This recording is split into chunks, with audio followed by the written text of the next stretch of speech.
ரசிகர்களாக நிற்கிறாங்க சார். என்ன சார்? ரசிகர்களாக தானே நிற்கிற மாதிரி. பாதிக்கப்பட்டவங்க பாதிக்கப்பட்டவர்கள் விஜய் கட்சியை சார்ந்தவர்கள் வந்துட்டு விஜய் மேலே உள்ள ஆர்வத்தில் வந்தவங்க இந்த மாதிரி ஒரு சம்பவம் நடந்துட்டு ஸ்டாம்பேடில் இப்படி ஒரு விஷயம் இருந்திருக்கு. விஜய்க்கு எதிரான கருத்துக்களை வந்து முன்வைக்கல, எந்த ஃபேமிலியுமே வந்து முன்வைக்கல. பாதுகாப்பு குளறுபடிகள் இருக்குதுங்கிறது யாரா இருந்தாலும் தன் குடும்பத்துல நீங்க வெளிப்படையா பேசுங்க. தன் குடும்பத்துல ஒரு உயிர் போயிருச்சுனாக்கா உயிர் போனவனை காரணம் சொல்லுவாங்களா இல்ல உயிர் போனவன் வந்து இவர் அது வந்து கண்டிப்பா வந்துட்டு யார் வந்துட்டு காரணமோ கண்டிப்பா வந்து ஆப்போசிட் சைடு பேசுறது வந்து நடக்கிற ஒரு விஷயம். விஜய் காரணம் யாருமே சொல்லல. அவங்களோட ஃபேமிலி சைடுல இருந்து வரல. அதை வந்து எல்லாருமே வந்து ஏத்துக்கக்கூடிய விஷயம். ஃபேமிலி சைடுல இருந்து அந்த இடத்துல அதுதான் சார் தலைவனா இப்படி இருந்து இப்படிப்பட்ட ஒரு தொண்டனா வச்சிருக்கக்கூடிய ஒரு தலைவனுடைய செயல்பாடு எப்படி இருந்திருக்கு. அதற்காக தான் சார் இப்ப கட்சியில ரீஷபிள் பண்ணிட்டு இருக்காரு.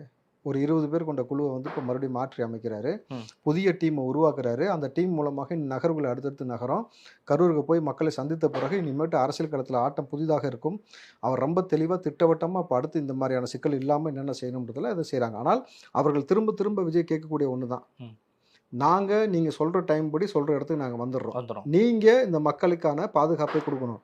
நீங்கள் மக்களுக்கு நீங்கள் தான் பாதுகாப்பு கொடுக்கணும். மக்களை வந்து நான் வந்து கொண்டு போய் கண்ட்ரோலில் பண்ணுன்னு சொல்லி என்னால் சொல்ல முடியாது. நீங்கள் ஒரு அரசியல் கட்சியை வந்து ஒரு கூட்டம் கூடுற இடத்துல யார் ஆளுகிற கட்சியோ அந்த கட்சி தான் அந்த மக்களுக்கான பாதுகாப்பை உறுதி செய்யணும். அதுதானே ஜனநாயகம். ஜனநாயகம். சரி, மறக்காம சர்ப்ரைஸ் பண்ணுங்க.